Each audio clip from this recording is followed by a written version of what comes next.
joining us here as we bring you all the latest automotive news, new and used car reviews. We talk about restoration. We talk about auctions. We talk about technology. And joining us in this hour of the program is one of our regular contributors. He is the man behind thelubepage.com. That's right. Dan Watson will be joining us as we run down some of the questions that have been sent to us over the past week or so. And don't be a stranger. If you have a question during the program, or if you have a question anytime during the week, that can help you out as well. Well, both Dan and I live in the same neck of the woods, and there's one thing I've noticed being down here 4 or 5 years in Florida. People take pride in their vehicles. I mean, I see some people in my neighborhood with some not very aesthetically pleasing vehicles, but there's a variety of them rolling around the city. And in addition to that, okay, let's go to Dan from thelubepage.com. He is the CEO of thelubepage.com. Well, good evening, Bob. It's good to be back with you on the radio show. Absolutely. Great to hear your voice. Great to have you back. And we're going to talk about lots of stuff. And, of course, we're going to encourage people to call in or to email us up anytime throughout the broadcast, because you have more than 25 years of experience as a lubrication expert, as a guy that started in the AMSOIL business as a part-time gig, and soon thereafter you were able to make it your full-time career. Yes, it's been a good, as you would say in the automobile lingo, it's been a good ride. Now, yes, Bob, you know, exactly. You're always asking me questions, and I got a couple for you tonight here in this first segment that I've always wanted to ask you, and we just get right into things. I never get a chance, and I think some of our listeners would like to know, too, so we'll flip our hat, and I'll ask you a couple questions. And one is, you know, you've owned a lot of cars. You're not as old as me, but I'm sure you've owned a lot of cars in your life, at least a dozen or so. And of all the cars that you've owned and operated and driven, what would be your favorite vehicle? Very good question, Dan. My favorite vehicle, and I'll say so far, because I'm still hoping one of these days I'll be able to get one of these modern machines, but I bought this brand new in 1998, and it was the 5th generation of the Corvette. So it was a Corvette from 1998, and I kept it all the way until 2013, and I sold it at that point. But that was my favorite car that I've owned. Well, now, tell me a little about it. Was that their big block V8, or what size engine was in it? Well, back in that time, it was offered. They did offer a Z06 variant, which had the LS7 engine in it. But in the speak of the moment, it was called the LS1, and it was an engine that put out close to 350 cubic inches. It was like 340 some odd cubic inches, and it was good for 350 horsepower and 350 pound-feet of torque. And the thing that I used to love about that car was the acceleration capability. For its time, it was one of the fastest vehicles that you could get, and it could scoot to 0 to 60 in the 5s, which back in 98 and early 2000, that was a very fast vehicle. And I drove this vehicle year-round, even in Boston, even though I was getting press cars all the time, which some of them were much more snow-worthy.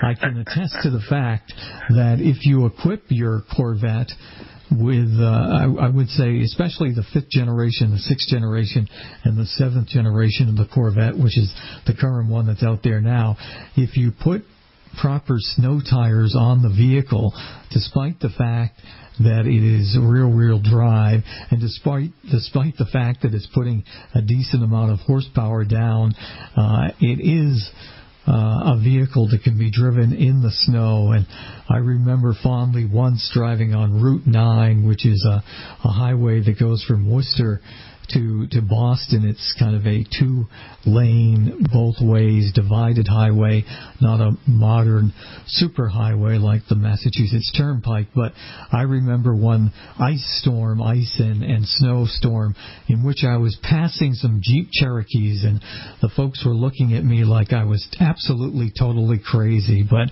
it had such a sophisticated traction control system. My first Corvette I owned was a 1993 model, which had a version of traction control, but that version paled into comparison to the ones that went into the C5 and its follow-up, the C6, and of course the modern C7. These traction control systems actually allow you to drive the car in snow. We're not talking feet of snow, but certainly 2 or 3 inches of snow, or a combination of snow and ice. You can actually drive these vehicles. And I can tell you a true story about this Corvette that I owned as well. Is for the year 2006, I got married in 2006. I actually bought a Christmas tree home inside that vehicle because it had a huge cavernous area, cargo space. It was actually bigger than the trunk of the Chevrolet Cavalier, and it was a hatchback design, and so you could stuff lots of gear in the back of that vehicle. And loving music, it had a 12-disc CD changer, which was great fun for me, as you could mix a CD in the dashboard along with 12, which were located in the cargo hatchback area of the trunk. And it had the run-flat tires. Yeah. They were very expensive to replace. I ended up putting about 60-some-odd thousand miles on this vehicle before I just could not simply afford the repairs on the vehicle anymore, because it just seemed to be, I would recommend anyone who buys a Corvette to get an extended warranty, because it's the electronics that break on the vehicle, and you can't fix the electronics. All they do is replace it. But I remember so many $1,000+ repair bills on my beloved Corvette, and that's the only thing that soured me a little bit on Corvette ownership, was the fact that you definitely have to continue to pour money into them. And perhaps if I had put my money in a German vehicle like a Porsche, that probably wouldn't have been the case. But I'm an all-American guy and wanted to own an all-American Corvette, and as I said, I've done so. And I kept my first one for 5 years, and this one to figure out how many years all told, but 15 or 16 years. So, and got good fuel economy as well, which is something that you can't say for the vehicles, the Corvettes of the past. But performance-wise, driver experience-wise, it had a glass roof on it, a plastic roof that could be taken off and stored in the trunk. And also, since mine had the optional glass roof, you could drive it year-round with that glass roof in place, and it would give you a little bit of the outside of the vehicle in the inside, a little of that kind of convertible feel. So that's my first vehicle and favorite car that I've owned so far. Well, when we come back from the break, I want to ask you, because you've test-driven so many cars.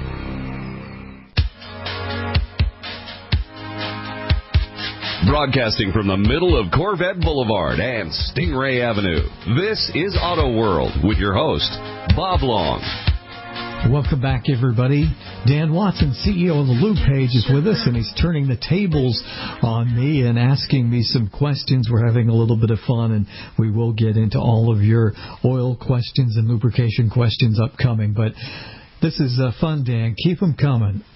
Well, the next question I had for you is straightforward. I know you've test-driven many cars over the years, because you do that and you write reviews, and you're able to do that because, you know, what you say has meaning to it as you drive these things. So, and it's short to try to think through them all, but so maybe there's one or two that impressed you more than the others when you drove the car. And, of course, you know, there's all kind of different categories of cars, like performance cars, family cars, different kind of things. But somewhere in there's something that you drove and you just said to yourself, by golly, this is a fine automobile. And just trying to pick your mind and see if you remember a couple of those. Well, there are so many. I've been fortunate enough when I was with Motor Trend to drive a few exotics. I've driven a Lamborghini Gallardo and a couple of different Ferraris, a 458 Ferrari and a 512 Ferrari, and an Aston Martin V8 Vantage. But those were certainly highlights. But I would have to say the cars that have impressed me the most that I've driven over the years would be, I had a Bentley when I was living in Boston, a Bentley Continental GT GTC Speed, which was a very limited edition of an already very limited edition vehicle to begin with. This is a $300,000 Bentley convertible with a 12-cylinder engine. Oh, my goodness. Literally, the vehicle is like driving a bank vault. I never felt anything like the solidness of this vehicle, and it weighed close to 6,000 pounds and yet was able to accelerate to 60 miles an hour in less than 5 seconds. It had all-wheel drive capability, and of course it had that bespoke, absolutely gorgeous drop-dead interior. Another vehicle that certainly impressed me is the latest incarnation of the Jaguar, as us Americans tend to say, instead of Jaguar, like the Brits would say, the F-Type in its highest form, which is called the F-Type SVR in the R configuration. And this is a two-seater, a throwback to Jaguars of years ago, 550 horsepower, all-wheel drive, absolutely beautiful inside. It's a little bit cramped, but arguably many people consider this the most beautiful car on the road today. So if you get a chance to drive or just take a look at one of these cars, it's absolutely great. I also love the Jaguar XKSS, which is the limited production vehicle of the 2+2 Jaguar that was sold for many, many years. But there are many, other quick highlights. The Mercedes Maybach, not the Maybach branded vehicle, which I got to drive at Motor Trend, but the Mercedes Maybach sedan I had for a week. And Dan, it had a refrigerator in the back seat, and it had 2 champagne flutes, and all it was lacking was the champagne and the video monitors on back of the both speakers and a reclinable back seat. So those were some of the most memorable vehicles that I've driven, but I've been able to drive many over the years, and who knows, maybe someday I should put my stories into some sort of book form or blog form, and folks can have me reminisce like you're doing about some of the great vehicles that I've driven. Well, I think sometimes you should add more of it into the end of the show because it's interesting and it tells a tale, and those kind of things. I think the listeners like to hear this stuff because it gives them some historical, concept of what you've been doing all these years, and some idea of what the host is all about, because you've got quite a history in the automotive industry as far as driving cars, talking about cars. You've been doing this for a long time. Yeah, no, I sure have. The time has flown, but I have been doing it for quite some time, and got to drive some of those very rare vehicles when I was at Motor Trend. Also got a chance to very briefly drive the Ford GT supercar, the 2005-2006 supercar, the Porsche Carrera GT, which is a V10 mid-engine Porsche with 600 horsepower and a manual gearbox, and also got a chance to drive the Ferrari Enzo, which was the $1 million Ferrari, which wasn't loaned to us by Ferrari. We had to talk an owner into loaning us his car so we could do instrumented testing on it, with the promise of giving him 4 brand new tires. And brand new tires for a Ferrari Enzo cost several $1,000s a piece. So I've had my chance to drive lots of test cars, and presently am not getting them every week, but I look forward to, in the not-too-distant future, to hopefully getting them back every week, because, like you say, it does give me a really great industry perspective as to, what a regular vehicle, a Mazda 3 or a Ford Focus or a Ford Fiesta or a Chevrolet Tahoe or a Chevrolet Suburban feels like for this model year. And I'll take your advice, Dan, and integrate more of that into the broadcast. Yeah, I think you should. And when I go places, when I fly, I try to rent a car that's different than something that I drove the last time, just for the difference. Say, what's it like, right? And not too long ago, I drove a new Ford Fusion. And my gosh, I was impressed because, I'm still driving these cars that are from 2001 and 2005, that kind of stuff. The electronics has just gone over the top in these new cars. And I thought I may have to get out the owner's manual, in the rental car and read up on it to figure out how to get down the road, because these things get so complicated with all their electronics and stuff. It's just amazing. Yeah, great technology the Fusion has, and available in hybrid form and plug-in electric hybrid form as well. And you've got a car that has the face of a little bit of Aston Martin. Ford at one time owned Aston Martin, and the Fusion has been a good success. And I hate to see Ford getting out of the passenger car business.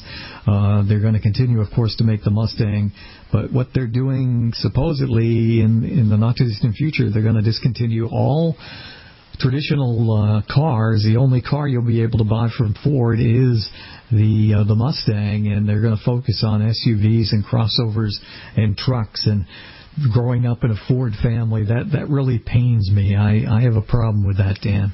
Well, and the same thing I saw where GM is, they're going to discontinue 6 models, which of one is the Chevy Cruze, which surprises me because I thought that car was rated by one of the magazines as one of the best small cars made in North America, and all of a sudden, but it's the same thing. They're saying that I think what it really is, they're saying, hey, we don't compete well with the Japanese in this area. We need to move to what we do well. Exactly. You hit the nail on the head. And when we come back on the other side, we'll get into your questions. 855-660-4261. That's your gateway to talk to myself, Bob Long, or Dan Watson, CEO of the Lube Page. Give Mackenzie a call right now. I'm Bob Long. And now, back to the show with the highest octanes, Auto World, and your host, Bob Long. Dan Watson is with us, the CEO of the Lube Page, thelubepage.com. Dan is the most knowledgeable man that I know of in the entire world when it comes to lubrication. He's been a lubrication specialist for over 25, certified and pasteurized and homogenized. He has got all the credentials, and he knows all there is to know when it comes to lubrication and when it comes to not only what to put in your car, but also in your ATV or your boat. So don't be a stranger. Please send us your emails, send us your texts, send us your questions any way you would like to. And also don't be a stranger. Call us up at 855-660-4261. We got a first question from Huntsville, Alabama, where we're heard on a number of stations in the great state of Alabama. And this one says, Dan, can I run diesel oil in my gasoline pickup truck? I have a gas truck and 2 diesel trucks, and I'm looking for one oil for all. And that seems like a very logical question, but Dan, you've got some important facts to tell Dan. Well, it is. It's a good question because I run into this all the time with people with a small fleet, and they've got some diesel and some gas-operated trucks, and they want to know, can't I just run one oil in here? What's the problem? And if you do need to run the one that's certified for the diesel, because you can cross that over to cover most of the gasoline requirements, but an oil that is just a gasoline-rated engine oil does not necessarily qualify for a diesel application. There's some different additives, the way that you blend the additives into the oil for that difference of that byproduct of combustion coming out of that diesel than than what you have out of a standard gasoline engine. Now, that being said, the first problem you run into these days is whether you can use the same viscosity or thickness of oil in both the diesel and the gasoline application. Now, if they're new diesels, it's easier to do because a lot of new diesels now are saying to use 10W30 or 5W30 diesel engine oil, whereas for years the flagship was to use nothing but a 40 weight oil, 1540 or 10W40 weight oils as a diesel engine oil. But with better fuel-air mixture control with turbo diesels and higher performance injectors and so forth, we're able to not worry so much about fuel contamination thinning the oil, so we can drop down to a 30 weight oil. Excuse me.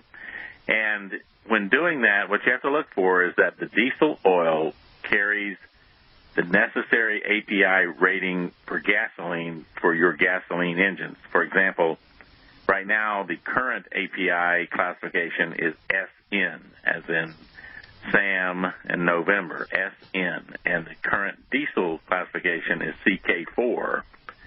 So if you've got both those things on that bottle of oil, then you can use them wherever that's required. That's what you have to look for to make sure it's there.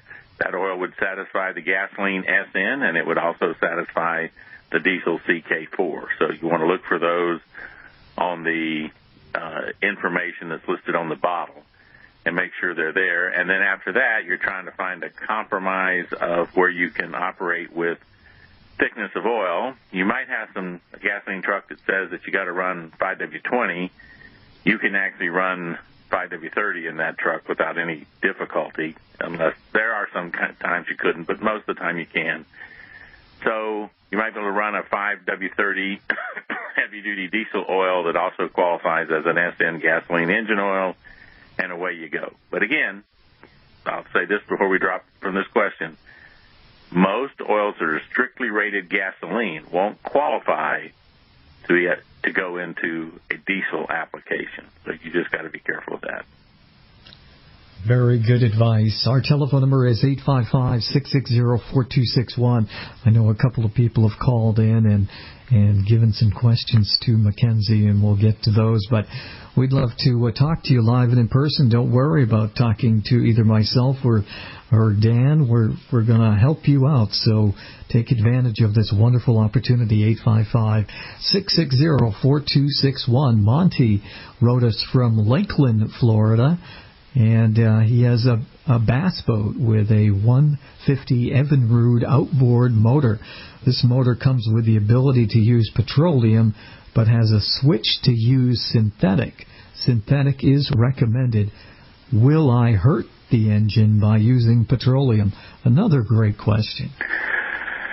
These Evinrude E-Techs are really space-age technology. These are fantastic outboard motors. They probably saved the outboard industry because the technology that they use meets all the California Air Resource Board pollution requirements, so they're very, very clean-running engines. And I would stipulate they're very, very clean-running engines when you use the synthetic setting. When you use the petroleum setting, they won't pass the California Air Resources Board requirements because they put out too many hydrocarbons. Why is that? Well, that's because what these motors are doing is automatically mixing the lubricant, the oil, into the gasoline at ratios needed to provide proper lubrication for the engine. Now, I said mixing the gasoline, that's the old model. The newer models, they are actually direct injected, and there's no fuel, no oil put in the gas. It comes in with the air volume that comes in that the injector shoots the fuel into inside the cylinder. So much more complicated than in the past. But you will not hurt the engine by running petroleum. They tell you could run petroleum. They don't recommend it because it doesn't burn out clean. It starts to clog up the engine. It violates the pollution control requirements, all those kind of things. So it's sort of a word to the wise from this fantastic Evinrude company that makes these things. They're really telling you, hey, the day of petroleum two-stroke oil is over. Just get over it and run the high-quality stuff in these engines. And by the way, Bob, I don't know if you've been around pricing many of these outboards. This guy says he's got a 150 horsepower Evinrude outboard. That probably ran about $14,000 when it was new. No kidding. Yeah, wow. No, that's just the technology's out of the world, and sometimes so is the price. But it is nonsense to not protect that kind of high output engine with the very best lubrication you could put in it. I mean, in my opinion, you just disregard that setting that says you could run petroleum. Never, ever think of that in your mind, because this is a high-performance engine that will run for years and years. In fact, some of them are being sold by a friend of mine here in town. They were offering up to a 7-year warranty, factory warranty, for no additional cost, straight with the purchase of the engine. 7 years on an outboard motor. Wow. For 100% warranty that you don't pay for nothing if anything goes wrong. I mean, that's high confidence in that motor, and for goodness sakes, folks, you can afford a little bit of high-performance, high-quality oil to protect that. So absolutely. I just, it's that old thing of, what's that old saying, a penny wise and a pound foolish? Don't ever scrimp on lubrication, for God's sake. Yeah, that's so true. We got a question from Jimmy in Arkansas. This is an interesting one. He has a swamp buggy, and you'll have to explain to folks what is exactly a swamp buggy. And it's equipped with a Chevrolet 454 big block engine. Love that engine. It's old-fashioned with a Holley 4-barrel carburetor. He says he pushes it very hard and wants to know what AMSOIL you would recommend. Well, number one, let's explain to you what a swamp buggy is. The swamp buggy is usually the frame of something. Maybe you would have a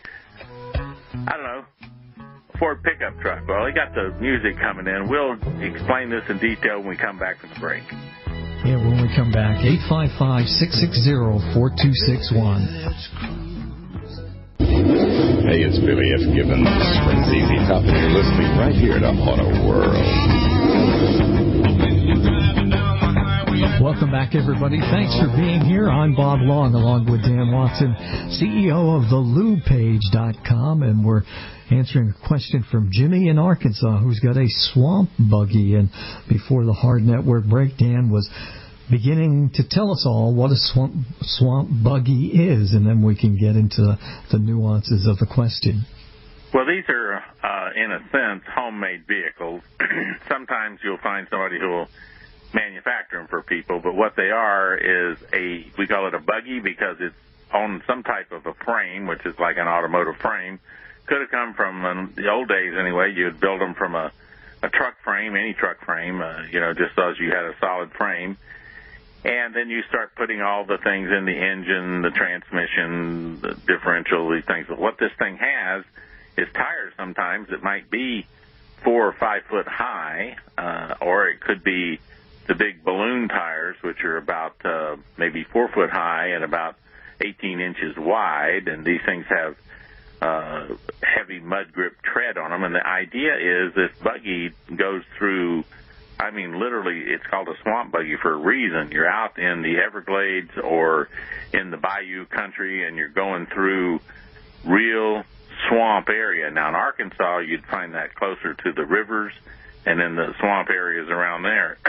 But I'm sure they have some sloughs and other low areas that they can drive these buggies in. And so they're fun to drive, and even in Florida, places like down around Naples, Florida, they'll have swamp buggy races. Of course, everybody's got to race anything that's got an engine. Sooner or later, they got to find some way to do it. But these guys will be driving these things in man-made pits of mud to see how they'll go through that, and it's quite a nasty thing to watch. They're slinging mud everywhere. But anyway, they use big block, powerful engines because what they really need on these things to turn these big tires is a lot of torque.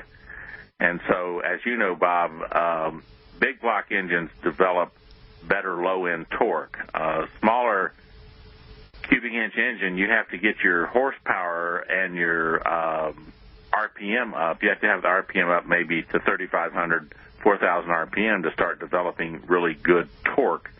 Well, a 454 will be developing pretty good torque around 2,000 RPM. It'll be really ready to move those big wheels with the torque it develops. So that's why we see the big block. And 454s, and I think in the past 464s, those are favorites of those kind of engines.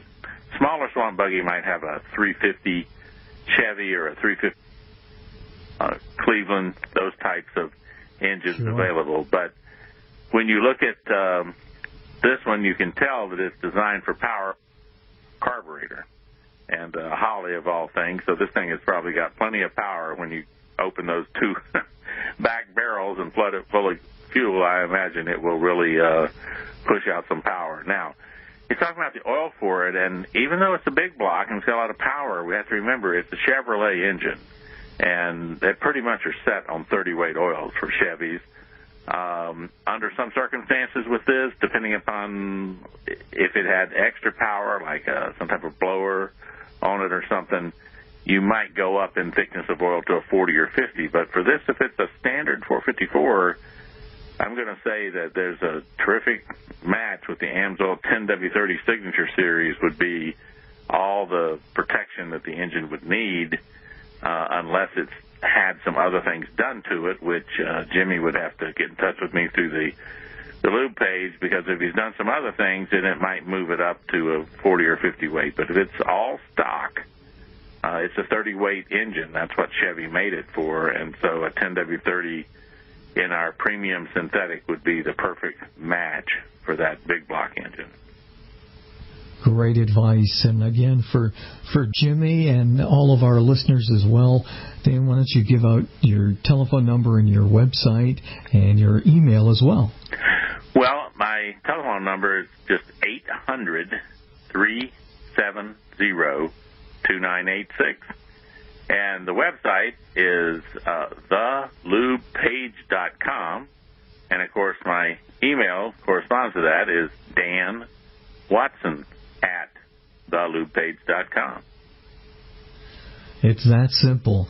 We got a question from Amy in the state of Oregon, and Amy says she's been listening to us over the last several weeks and is intrigued. She says she's very much of a green person and would like to put an oil in her vehicle which is greener than some of the other oils that are out there, and wants to know if AMSOIL is in her words here, a green type oil, and also does it have effect on fuel economy and in getting more fuel economy from your engine?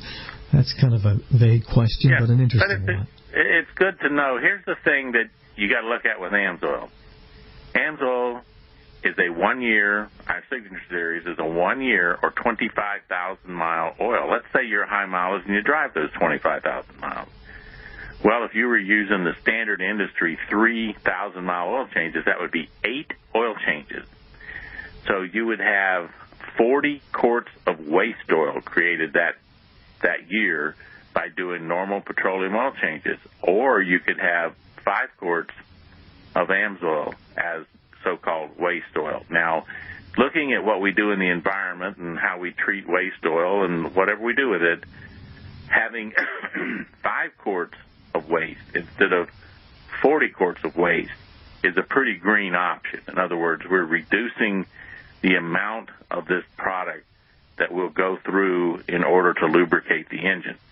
And the result of that is that we put less oil into the recycle business and less oil to deal with that has been used motor oil. I think that's pretty green in itself. Now, the next aspect is we look at fuel economy. A high-quality synthetic like AMSOIL produces anywhere, give or take a percent, of about a 5% difference in fuel economy on average. So what that means is that if you normally were going to use 500 gallons of fuel in a year, you would use 25 gallons less. Okay, so here we go again with less fuel used, less emissions, all right? And the other part about it is that most of the high-performance synthetic oils like AMSOIL Signature Series are made from natural gas, which we give natural gas credit as being more of an environmentally friendly product than its counterparts in crude oil. So I think it is moving in the right direction. Now, some of the synthetic oils that are purely ester-based are biodegradable. So, again, what happens with the motor oil, you can't call it biodegradable and get away with it because it gets contaminated by all the things that come in touching it from the internal combustion engine. So you really couldn't dispose of it as a completely biodegradable product. But, in fact, since if it does get into the environment, the petroleum side or the hydrocarbon side of it would be biodegradable and would disappear, but could leave some residue from the additives in gasoline or something that would have gotten into the oil. So we don't say that you can go out and dump it on the ground as biodegradable, but a biodegradable oil is rated by the EPA as something that within what's called 5 half-lives will disappear, okay? And that's a term that's kind of funny to understand, but it has to degrade at a certain rate. If it does it at a certain rate to where it disappears, then it's considered biodegradable. So that's the best I can put up right now. I can also say that that's great. Other lubricants like transmission oils and gear lubes, since they last anywhere from 3 to 8 times as long as petroleum, they are environmentally friendly by producing considerably less waste oil across the board. Excellent, and I'm sure that will make Amy feel a whole lot better. We'll see if we can squeeze in a question from Art in California, listening most likely on our Fresno station. The question Art has is, what is the best fuel additive for cleaning my direct injected gasoline engine? Well, the answer we're going to have to say to that is you can clean the injectors and you can clean the cylinder out some, but you can't clean the backside of the intake valve, okay? That's the direct injected engine. None of the additive comes in the airstream with gasoline, so it can't clean the back seat of the intake valve. However, AMSO makes a product called Performance Improver, and it is extremely aggressive at cleaning all the carbon out of the cylinder, off the top of the piston, so it'll do a good job of decarboning the inside area that it can get to. But again, you can ask any of the manufacturers of direct injected engines. There's nothing that will clean, that you can put in the fuel that will clean the intake valve. The manufacturer has to do that at the dealership. Great words of advice from Dan Watson, CEO of The Lube Page, thelubepage.com. That's your destination. Dan Watson at thelubepage.com. Dan, time just flew here this week. Thank you for your time. All right, Bob. See you next time. Sounds great. That's going to do it for this hour.